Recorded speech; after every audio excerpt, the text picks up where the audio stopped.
Welcome to the hit show Beyond Proof Radio with Angie, redefining death and loss on TransformationTalkRadio.com. Are you struggling with loss? Are you willing to challenge everything you've been taught about life and death? Beyond Proof Radio is a space that explores beyond current self-limiting beliefs surrounding loss, offering radical healing which will come from the least likely of places. Join Angie on her journey, which includes science, medicine, and spirituality, proving that the body is merely a shell of our soul. It's possible to create an amazing life from the depths of pain. It's your life. It's your choice. Now, here's your host.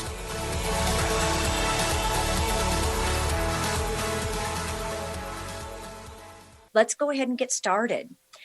On the last program, I introduced Stephen Sakellarios in part 1, In Another Life, Proving Reincarnation. On this program, we kind of went over what reincarnation is, why it's important, how Stephen got involved in it. And Stephen's been working for about 20 years to bring accurate information about reincarnation to the public. But you guys, he's not the first person who has embraced this concept, putting their lives, their careers, their sanity, their reputation at risk. This was a subject, you guys, and it still is a taboo subject. And when I bring Stephen on, I want to talk to him a little bit about why it is not widely accepted in Western culture or our Western hemisphere here. Going into the first book that I read regarding reincarnation was Dr. Brian Weiss, who wrote Many Lives, Many Masters. It was a story about him, not even a story, it was a real life encounter of 84 past lives of Catherine. And this man was a Yale University graduate. He was the head of psychiatry at Mount Sinai, brilliant man. Another New York Times best-selling book was also a book that I absolutely loved as well. It was called Soul Survivor. This was about a 2-year-old boy who was screaming in the middle of the night, plane on fire, little man can't get out. What would you do if you were his parents? So they took a risk. They wanted to get to the bottom of this. Hi, everybody. We're on Facebook now. Thank you, Nate. I'm going over you all just some of, before I introduce Stephen to you, some of the major works that have been done and have been recognized on the New York Times bestseller list. And Nate, if you can put this up, I would love it. The Many Lives, Many Masters. Just to let you all know that Stephen isn't coming from left field. This is, when you hear him speak, he is a very educated, wise, well-written, well-spoken man, just like these authors, these people who have risked their lives and have risked their reputations to talk about a subject that's very taboo, but can also bring so much healing. The first Many Lives, Many Masters is written by Dr. Brian Weiss, a Yale graduate, my followers, my friends, my family. He was able to go back 84 lives with one of his patients to get to issues that were concerning her. And they were not threatening her life, but they were inhibiting her life until they were able to go back and realize where some of these issues had come from. And another well-written book, you all may have heard of this as well, and Nate, if you can pop this one up, is Soul Survivor. This little boy, 2 years old, screaming out in nightmares and plane on fire, little man can't get out. His parents didn't know what to do. What was it? What it ended up being was their son was living the life of James Houston, a World War II fighter pilot who was killed in the battle for Iwo Jima over 60 years now.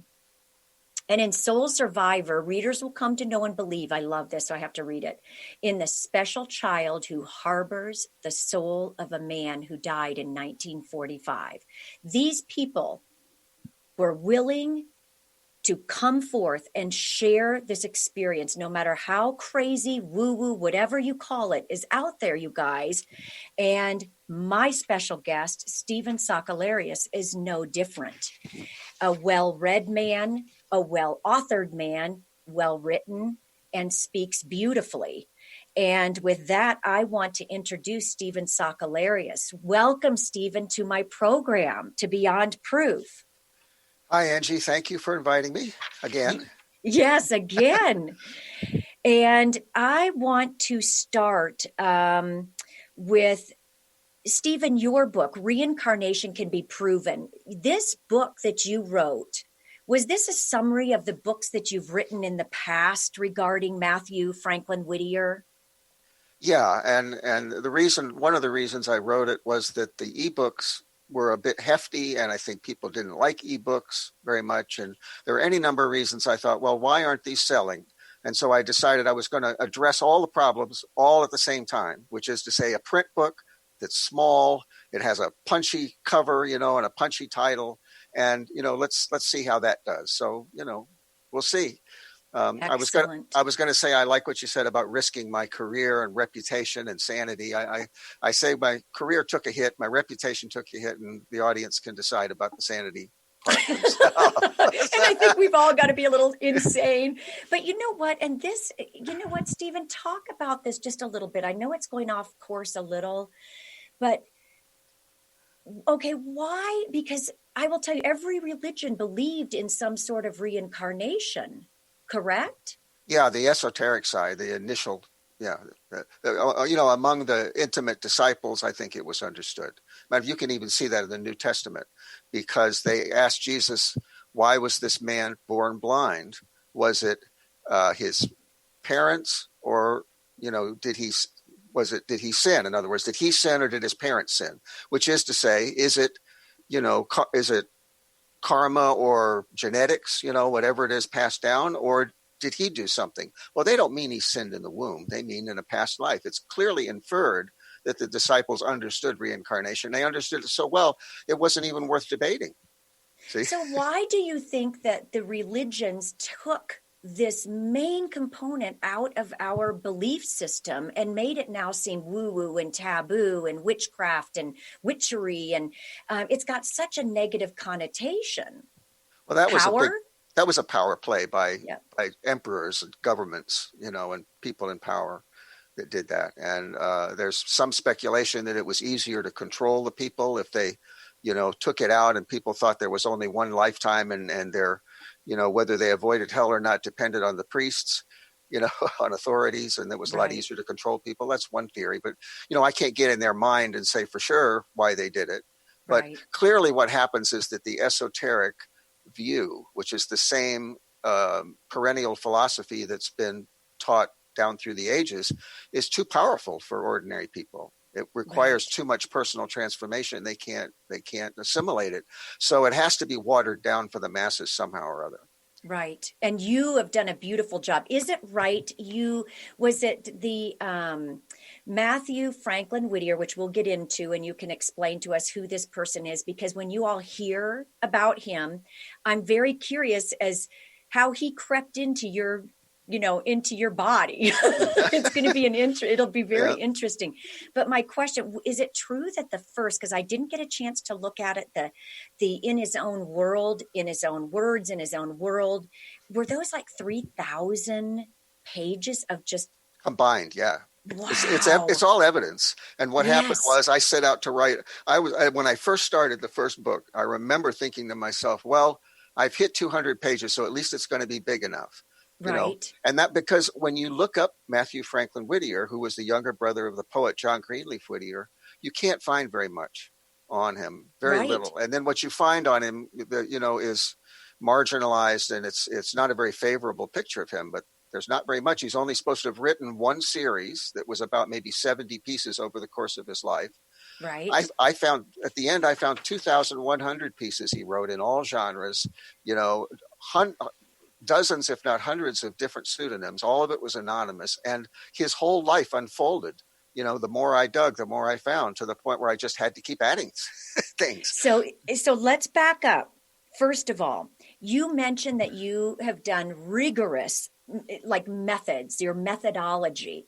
You didn't just start and all of a sudden this Mathew Franklin Whittier just popped in. What was the impetus for you starting your research into reincarnation?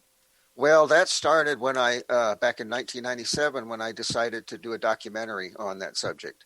And it was just a case where I started a little video company, and I knew that people that go into business lose their creative edge, and I wanted to keep some creative project running parallel with it.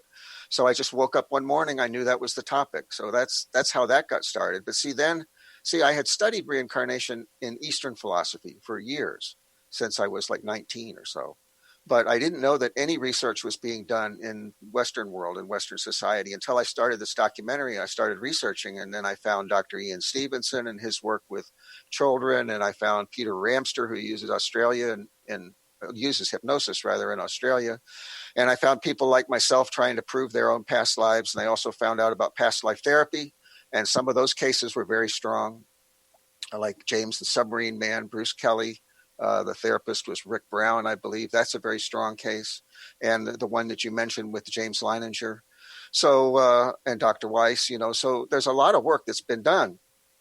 And once I started poking into that, I learned the methods that were used. And when I released my documentary in 2003, I gave an interview. And in that interview, the lady asked me, this was like an emailed interview. She asked me if I remembered any of my past lives. And one of them, I don't have the quote in front of me, but one of them was basically a description of Mathew's life before I ever found out about him.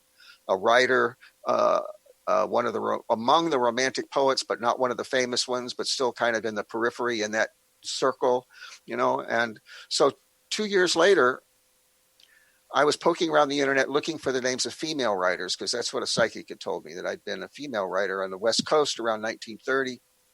And I found this website for Sarah Orne Jewett, who was in Boston. She was one of the romantic writers in the late 1800s. We've got an image of the picture of Mathew that I first saw on that website.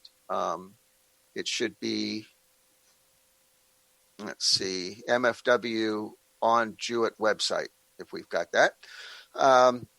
That's what I saw. When I got into that website, I sent a message to a friend of mine who was kind of psychic, and I said, I feel this is very familiar. There's something about Sarah Orne Jewett that I feel. I don't think I've ever read about her.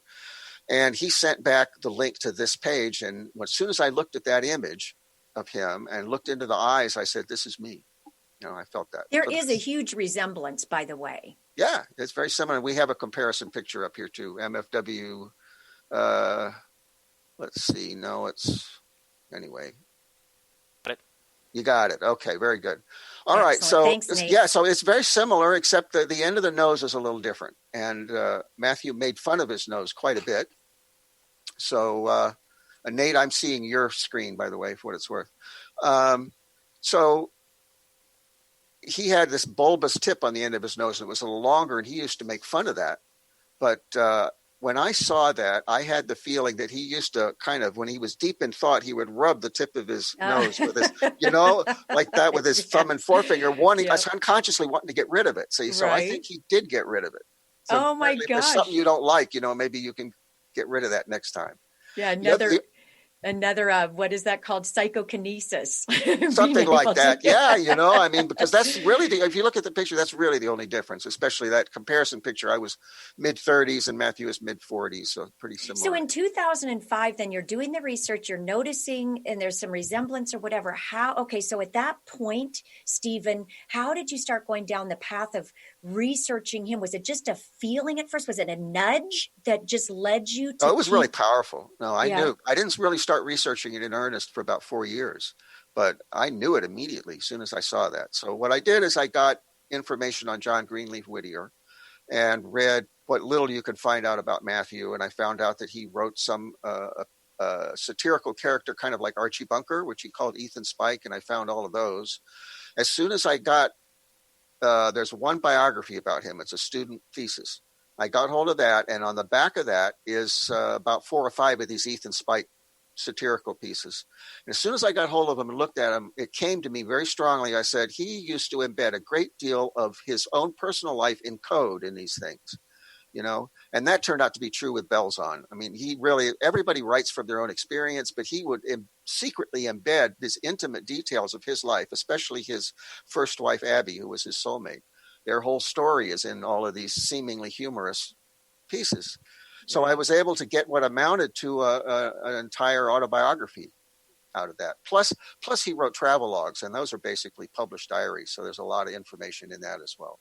Wow. Okay. What are you saying? We are going to skip a break. Oh, good, you guys. So we go into normal light. Thank you, Nate. Okay. So is that okay with you, Stephen? Yeah, we're going to skip a break here. Good. Okay. And before we go on, I want to, Stephen, if you can share, because you've got such extensive research, and you guys out there watching and following, this man has given so much documented proof, and his website is just jam-packed with just it's complimentary information. If you have an interest in reincarnation and following, this is one of the longest, most extensive research studies, I think, right, Stephen, into reincarnation. I would say it's the most deeply researched. Yep. Yeah, it's not necessarily the strongest case, but it was, because there's a lot of cases out there like the Leininger case that are pretty hard to argue with, Well, and then too, you all, this is very interesting too, is we were discussing Dr. Ian Stevenson's work, and he died, unfortunately, in 1970.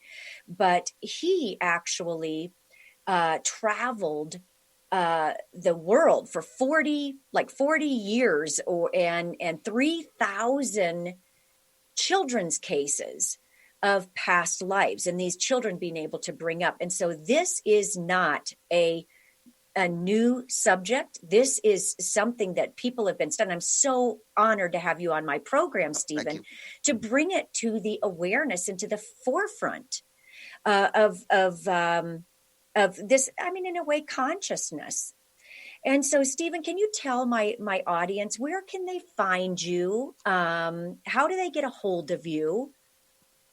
Well, we've got a website, which you may be able to flash up there, but it's www.ial.goldthread.com. And everything is there. My email is there. I had to make it, non-clickable, because I was getting too much spam, but it's written out there, and anyone's free to contact me, of course. Excellent. And so let's start up again then too, what we were talking about, your research. So who was Mathew Franklin Whittier? Who was he? Not in association to John Greenleaf, but who was Mathew Franklin Whittier? And are you glad that you are like his reincarnation? Yeah. He was a philosopher. And he was a writer. He became a mystic because his wife, Abby, taught him mysticism. It appears that she learned it from her mother, who was Scottish, and she taught it to him when she was quite young.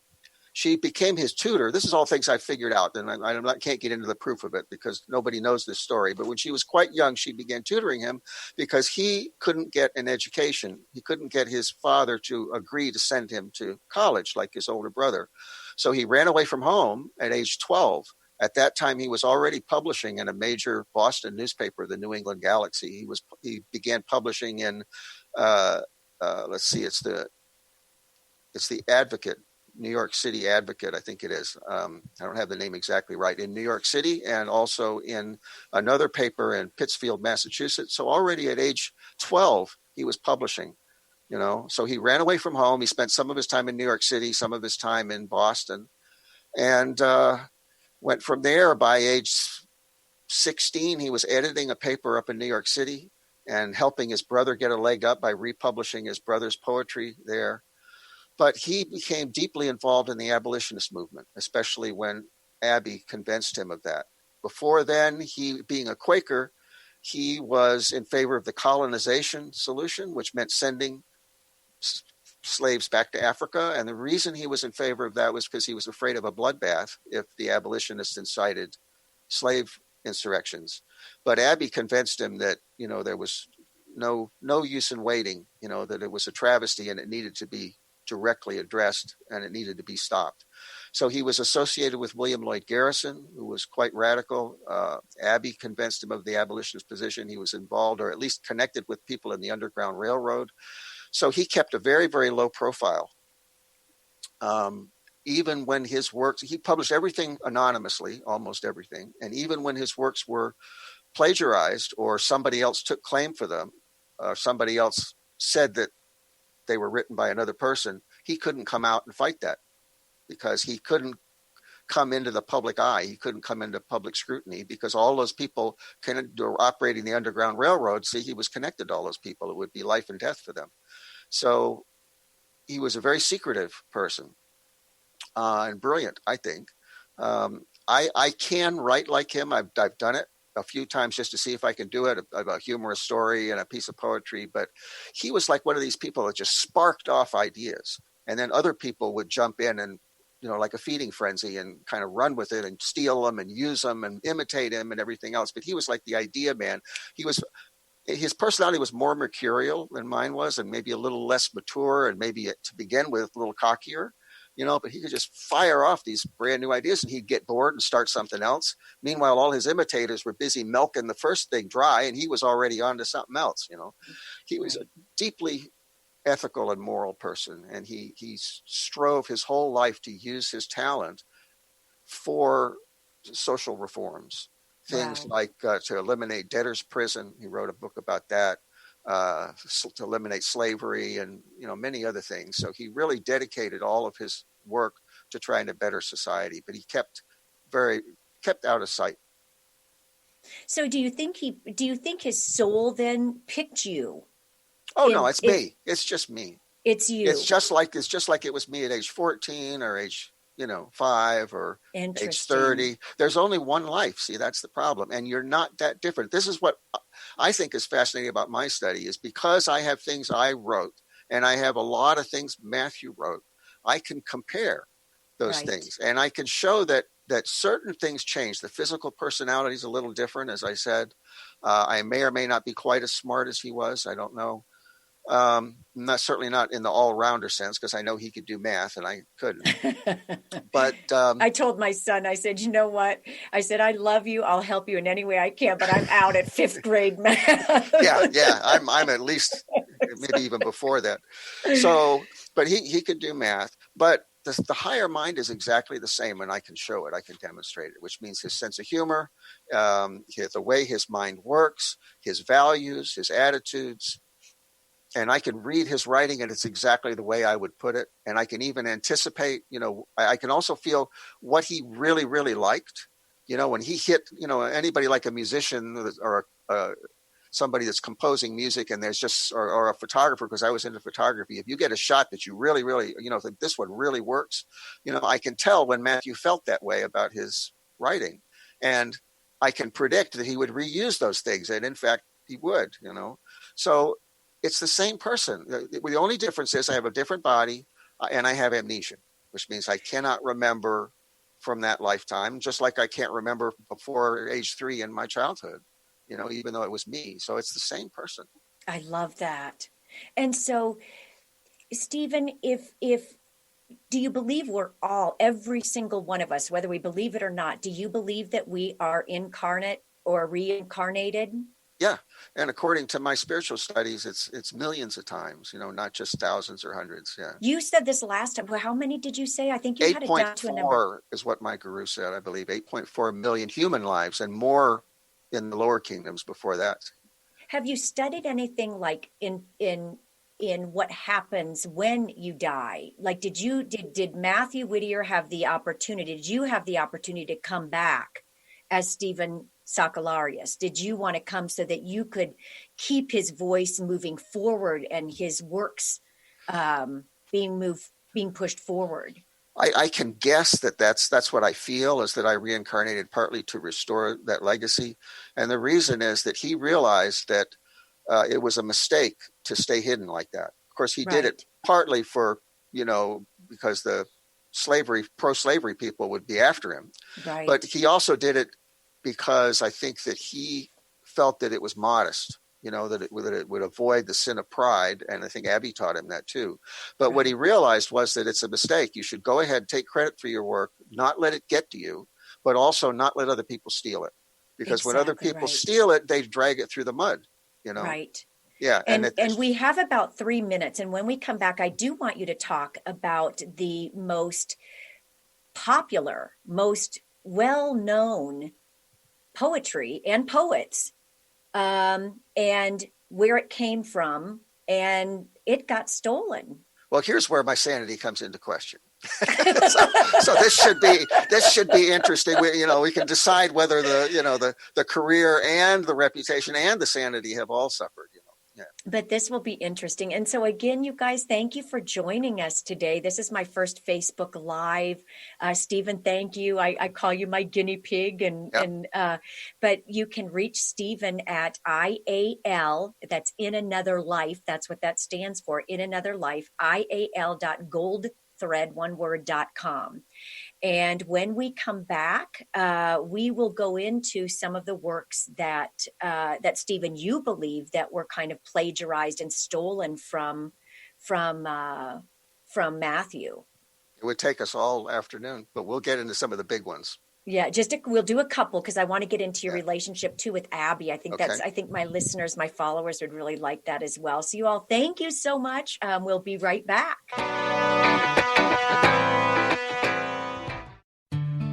Learn and explore fascinating and practical uses of essential oils, how to use them, and how they can enhance your everyday life. The Oil Lounge was founded by 3 remarkable women with fascinating stories about how essential oils changed their lives. Tina and Laura from The Karmic Path have joined forces to educate the masses in the benefits of Young Living essential oils. For more information, visit theoillounge.com. How many times do you find yourself saying, "It was nothing"? Next time someone tells you "great job," you'll know how to accept it and not deflect it by listening to Courage to Be Seen Radio with host Sherry Clark. Sherry Clark is an experienced global engineering leader, coach, and mentor. From her experiences one-on-one coaching to corporate consulting and executive coaching, Sherry has learned many women need at least 3 things to discover and face success. Learn about the ACES program, how to survive male-dominated fields with grace and authenticity, and reach the top without ever once giving up on who you are. Courage to Be Seen host Sherry Clark explores the awesome power of your entire self. Check out her website, couragetobeseen.com, and listen to the first Tuesday of the month at 11 a.m. Pacific with host Sherry Clark. You have the courage to be seen. See you later.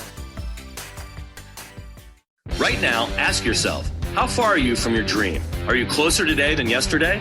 Entrepreneur and personal coach Deborah Rothschild brings the wit and wisdom to transform you into a new dynamic you. Tune in to the Deborah Rothschild Show, Developing a Dynamic You. To learn more about Deborah, visit thedeborahshow.com. That's the DEBRA show.com. Tune in live every Wednesday, 3 p.m. Pacific, 6 p.m. Eastern on TransformationTalkRadio.com. Tune in to The Jen Royster Show, intuitive guidance to inspire your life, each Thursday at 8 a.m. Pacific and 11 a.m. Eastern on TransformationTalkRadio.com. This amazing show is an inspirational hour that will take you on an epic metaphysical journey to discover the spiritual approach to life's greatest challenges. Dr. Jen is an internationally known intuitive counselor, spiritual teacher, and energy healer. Call in for intuitive readings and visit JenRoyster.com for more information. People often ask, what does it mean to thrive? On Thrive by Jen Radio, it means body confidence, mind fulfillment, and soul synchronicity. Create synchronicity with God and learn as Jen shares action steps and real stories that will inspire you to be unstoppable in fulfilling your purpose. Tune in live each Monday at 8 a.m. Pacific on TransformationTalkRadio.com and visit JenniferZellup.com to thrive with Jen.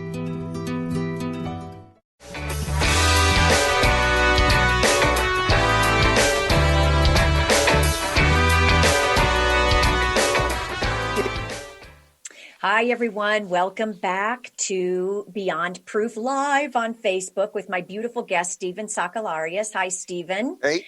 The reincarnate of Mathew Franklin Whittier.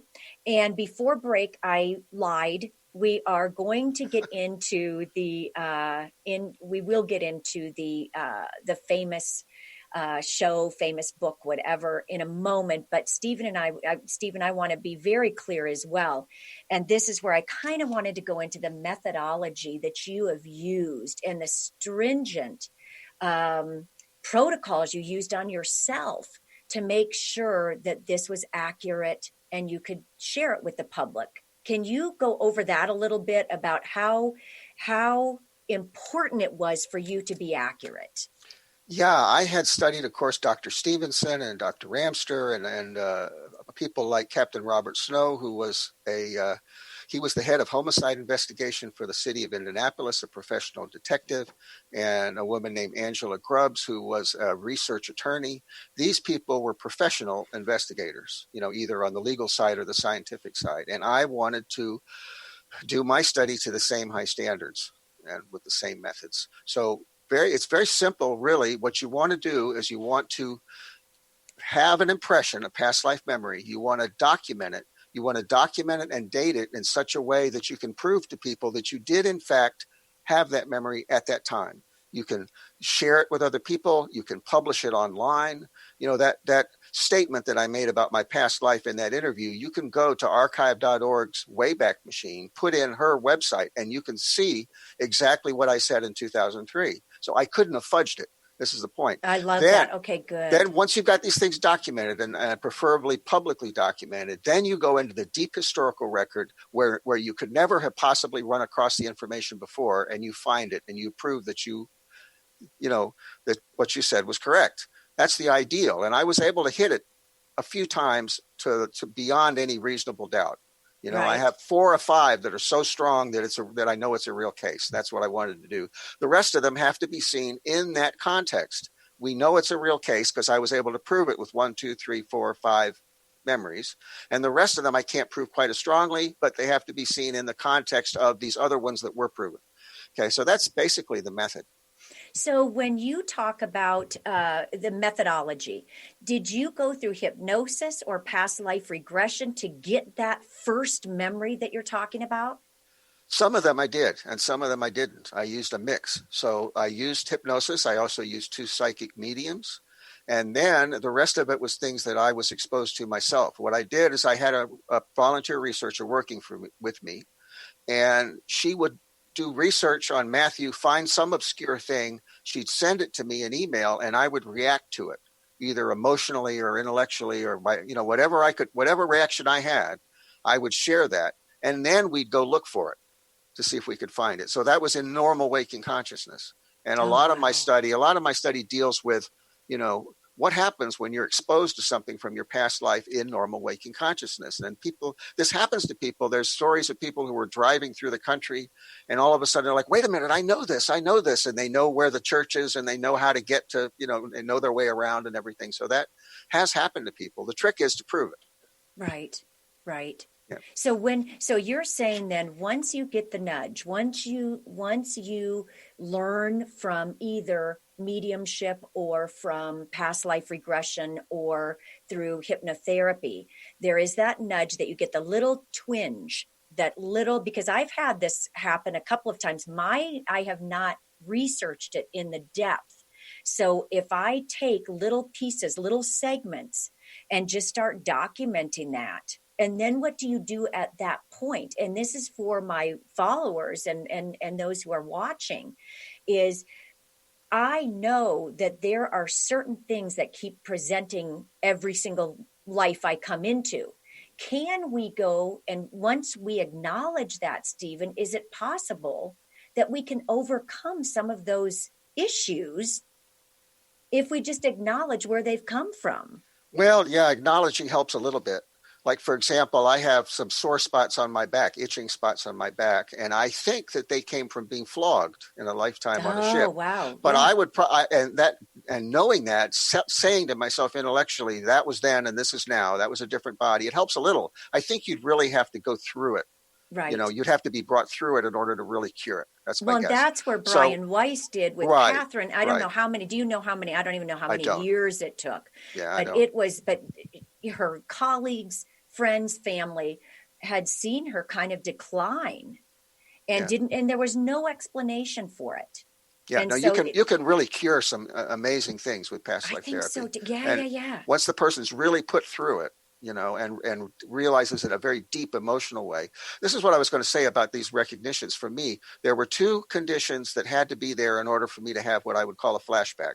Flashback for me is just a brief vignette, always the same. It's just a brief glimpse, and it never changes, you know, and I can never expand it to see what happened before or what happened after or anything. It's just like a little piece of video. Right. So what has to be there is there has to be strong emotion connected with it. And whatever I'm presented with has to be almost exactly like it was. Right. If I put myself in a strongly emotional situation from my past life, but I'm just on the physical piece of ground without anything there that's left, which is true in a lot of cases in Portland because they had a big fire here in 1866, I don't get anything. Oh, if I go to something that's exactly the way it was, but there's no real emotion in it, I might get a little something. I can't really tell for sure. But if the two things are combined, very often I'll get that flashback. I can give a very quick example. But I was going to ask, does this have something to do with empathy as well, where you have some people who are so empathetic? Does it have anything? I don't know. See a correlation? Because I have a sample size of one. This is a pilot study. Yeah. Right. This is crying out to be done by professionals. Right. Okay. So go ahead. I did not mean to interrupt you. So real quick, I was studying a newspaper, looking online on Google for a newspaper that I knew Mathew had been involved in. And amongst the other information was a picture. And this is George Bradburn, so we might want to put this up. When I looked at that picture, I had a vision. In my mind, he turned toward me, became alive. The picture came alive. He turned toward me and a beautiful smile broke out on his face. And I felt, typically I'll get a thought and a feeling. So my feeling was a very close friendship. And the thought was something like out of the 1800s, like a warm hearth on a cold day. That came into my mind. But I didn't know anything about this guy except that he had edited for that paper. You know, that's all I did not screen capture that information, but I know it didn't say anything about his relationship with Mathew. So long story short, I found out later in a memorial that he had worked with Mathew as a co-worker among a small group of men for 14 years in the Boston Custom House.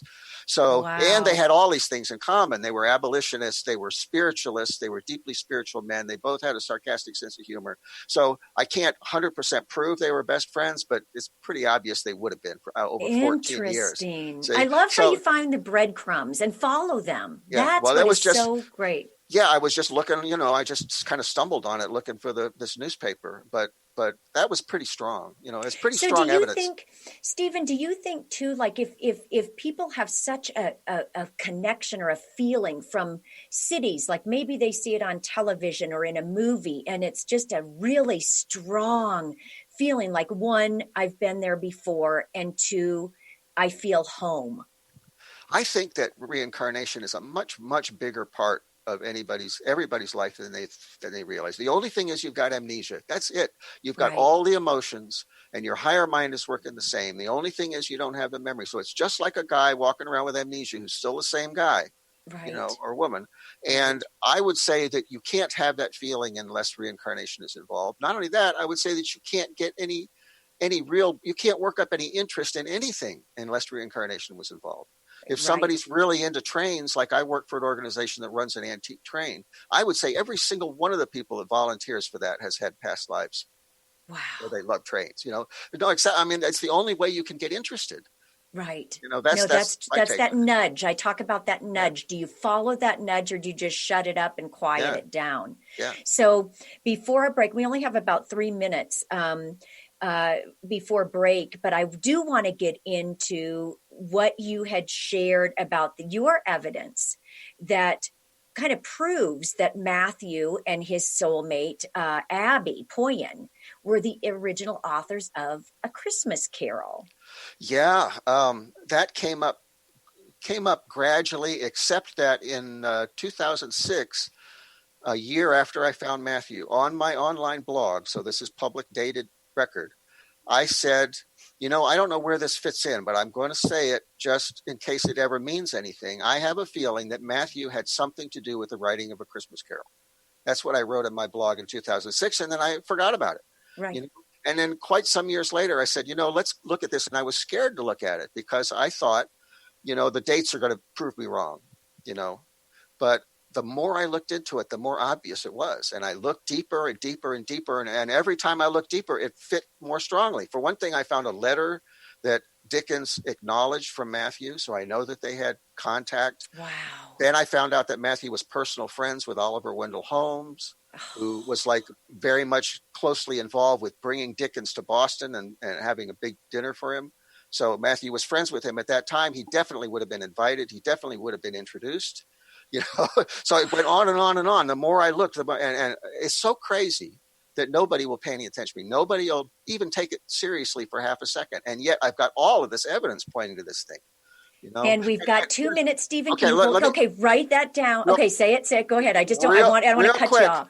Yeah. Dickens could not have written A Christmas Carol because there's real metaphysics in it. And he was a skeptic. He didn't believe in spiritualism or anything of that nature. He was a worldly man. And there's real, authentic metaphysical principles in The Christmas Carol. He could not have written it.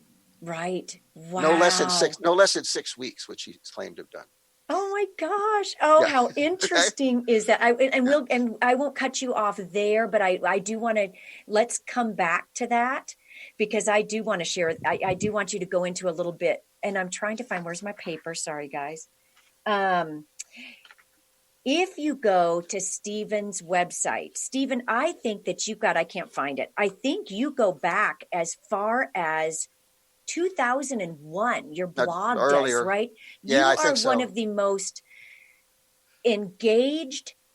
He documents everything. So you guys want to know anything. It's almost 20 years. I started my website. I started my website in 1998. So it's like almost before the internet, So what he says, and there's so much data. You can go in and see every single time. I'm so proud of you for keeping a chronological order of what was going on. That's huge. Yeah. Okay, you guys, we are down to nothing. So when we come back, we're going to talk a little more about A Christmas Carol, if you don't mind, Stephen. You guys, thanks for joining us. First time live on Facebook. Thank you, Stephen. Okay, thank you.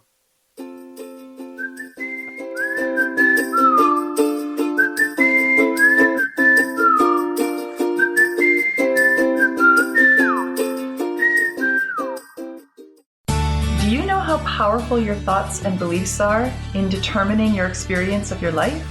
Is it really true that simply by changing some of the words you use in your day-to-day language, that you can change your life? I'm Megan Edge. Join me on Playing on the Edge, Radical Change with Ease, with my co-host Dr. Pat on Transformation Talk Radio. I look forward to seeing you there. To find out more about Megan Edge, visit her website at meganedge.ca. Join us, Tina and Laura, on the Ghost Helper Show, where the paranormal is more normal than you think. We break down the doors of the scary and the airy-fairy in a logical, scientific approach. As psychics who once led ordinary lives until paranormal events reshaped our world, join us every Thursday at 10 a.m. Pacific on TransformationTalkRadio.com and Facebook Live. We prove that the paranormal is more normal than most people think. Do you know how to achieve wellness in all areas of your life? Hi, I'm Mary Jane Mack. Signs of wellness are a capacity to love and ability to nurture, a sense of purpose, a good sense of humor and plenty of fun in your life, a concern for others and a respect for the environment, a conscious commitment to personal excellence, a sense of balance and integrated lifestyle, and capacity to cope with whatever life presents. Well people enjoy their lives and want them to last as long as possible. That's why the wellness mindset usually accompanies other constructive, healthy lifestyle habits. By adopting a wellness mindset and behaviors like eating well, taking the right nutrition for the body, exercising, and saying affirmations are just a few things to structure a healthy system of values and beliefs. I will be your wellness coach to help you achieve a wellness lifestyle. Call us at 888-777-4232. That's 888-777-4232. And visit us at MaryJaneMack.com.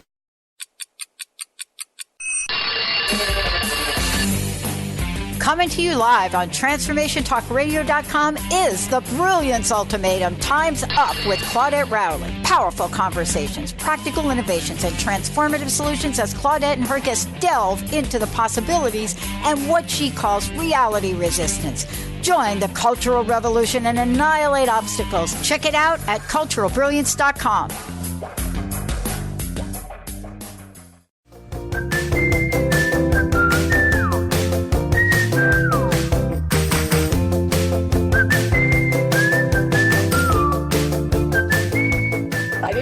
Maybe next show. Maybe 10 years from now. Okay, are we ready, Nate? I'm here. Okay. Hi, everyone. Welcome back to Beyond Proof Live with me and my special guest, Stephen Sakellarios, where we are talking about everything reincarnation. And before we left, Stephen, I was kind of rushing you off because we were heading to break. Let's conclude the evidence, the things that you have noted about Mathew and his soulmate, who we'll get into in a moment, Abby, and their involvement in A Christmas Carol. So what I think I might do, because I have so little time here, is just to run through the scenario, what I think happened. Yes. You know, the evidence is too much. So what I think happened is that Mathew and Abby were they were publishing a newspaper. They were running a school for writing, an evening school. And they had been basically run out of another town by their abolitionist views when they got discovered. And they'd gone back to another town closer to where Mathew used to live and she used to live.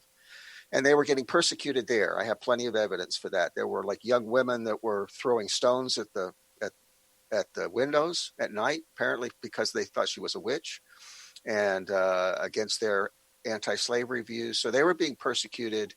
He decided he wanted to move the family. They had a little boy, 11 months old. He went to Michigan to try to get work. When he came back, he found that their little boy had died in a scarlet fever epidemic. They were forced to live in very poor conditions. And I think they said they'd had enough. So they got an invitation to move temporarily to visit his second cousin, Richard Whittier, in Methuen, Massachusetts, right near Haverhill. And they stayed in this little farmhouse. This came up in my second psychic reading with a medium. At the end of the session, he got Mathew's name, Mathew, and then he said Methuen. It wasn't real clear, but he said Mathew, and he coupled it with the name of that town. And I had no idea that Mathew had lived in that town. It took me quite a while to prove it. So it wasn't in my mind. He couldn't have read my mind. He was getting it from Abby. So when they were there, my understanding is from her, and also from memory, is that she was so devastated that she didn't want to live. And he was afraid she was going to kill herself. She would go for long walks along the river. He was scared she was going to throw herself in, or that she was just going to waste away. So he couldn't work. See, he had to stay with her, right, and watch her all the time. And what he came up with, he said he knew her deep desire to serve God and serve man with literature. You know, she was a poetic genius from age 14, prodigy, and she also wrote short stories. So there's another short story of hers about Christmas. We have Abby's Christmas story image up here. That's an earlier story she'd written about Christmas. There's several precursors that each of them wrote. But he said if he could get her to write a story, the purpose of which was that if humanity read it, they would go through a conversion experience vicariously by identifying with this character. They were trying to transform the world. It was quite naive, but it was very Victorian. You know, so their idea was they would write a story so powerful that the reader would identify with the main character, go through his conversion experience with him vicariously, and, you know, have a turning of the heart. That was the whole purpose. And she based that not only on, she was an esoteric Christian, but I think she'd also studied alchemy. So this is also high alchemy. Yes. This is high alchemy set in Christmas. Yes, okay, the original. That, yeah. Mm-hmm. Now, Abby had studied esoteric things from age 14. I have poetry of hers that makes it very clear that she had a deep understanding of esoteric mystical studies, of astrology. She could palm reading. She was probably psychic. And all of this is these things are in A Christmas Carol. So in A Christmas Carol, you have earthbound spirits. You have karma, because Marley's ghost says, I wear the chains I forged in life. You have a life review, which is Scrooge being taken back. Abby was also very knowledgeable about psychology. So she was doing psychotherapy with Scrooge and a life review at the same time. Originally, I think the Ghosts of Christmas Past and Future were really spirit guides. And then you have the personal transformations. Dickens could not possibly have written it. He knew nothing about any of this stuff. All he knew was ghost stories. And the stuff that he tried to write subsequently was all just fanciful. So he couldn't possibly. Plus, if you read the ghosts' speeches, that's Abby's writing. Wow. And I have her writing elsewhere. You can compare it. That's Abby. I was just going to say, for those that are interested, where can they find Abby Poyen's writings? Well, you read the Christmas Carol and you look where the ghost, where Marley's ghost speaks, where the Ghost of Christmas Future speaks, and where it's deeply spiritual. That is Abby's writing. Dickens messed with it a little bit, and you can find his draft, and you can see where he changed it. He even in the Ghost of Christmas Future, where she had the soul set free, he took the soul out. Oh, interesting. Nobody that wrote that kind of high metaphysics would have done that. Right. Only a materialist who wanted to tone it down would have taken that out. Interesting. So that's a nice little smoking gun in there for those that really understand what's going on. Mathew did the humor. Right. The puns, the plot, that was his specialty. So he did all of that. All Dickens did was to stretch it out and dumb it down. Wow. Was my research says. He really didn't write it at all. So You're kind of like a historian too. Do you know that? Well, I've written to every professor in United States, Canada, and Great Britain, in the UK that I could find online who specialized in Dickens, and not a single one took me seriously. Most of them didn't write back. That's how strong, because it's just so crazy. Well, because if we do decide to go down this path, it has a potential to make us realize our whole life has been wrong, that our beliefs have been wrong. But we're now learning that a lot of things have been wrong. Exactly. This is the time for that. Yeah. So that's Dickens. Yeah. Exactly. And we didn't get time this time. And Stephen, I'm so sorry, because I do want to bring you back, because I am so interested in the relationship with Mathew Franklin and Abby Poyen, and how you're involved with that too. And they were real soulmates, so it's a soulmate story. Yeah. I love that. And what book can my readers or my followers go and read? It's the love story. It's called Loving Abby in Truth and Spirit. Yeah. Yes. It's the story written fairly early, but it's the story of our relationship today. I love that. And Stephen, I want to take a moment and thank you so much for coming on my program. I try to offer a platform to give others a way that we can all start using our own resources, that we can find our own paths that give us just healing and understanding that what we've been taught sometimes is not all there is. Well, this is Abby's purpose, is to show people who have lost somebody, you can do this. Yes. You can do this too. Right. And you can do this too. And with that, happy holidays to you, to Mathew, to Abby. Stephen, thank you so much. And to my followers, thank you so much for watching, for listening, and keeping an open mind. And Stephen, anything you'd like to say before we're done? No, just Merry Christmas to everybody. Merry Christmas. Thank you, everyone. Thank you, Nate, for a great show. Listening to Beyond Proof Radio with Angie, redefining death and loss. Tune in every first and third Wednesday at 12 p.m. Pacific on TransformationTalkRadio.com as Angie shares through choice, present moment awareness, and a willingness to keep an open mind about everything that anything is possible. Tune in every first and third Wednesday at 12 p.m. Pacific on TransformationTalkRadio.com as Angie shares through choice, present moment awareness, and a willingness to keep an open mind about everything that anything is possible, even in death. For more information or to listen to past shows, visit BeyondProof.com. That's BeyondProof.com. See you next time.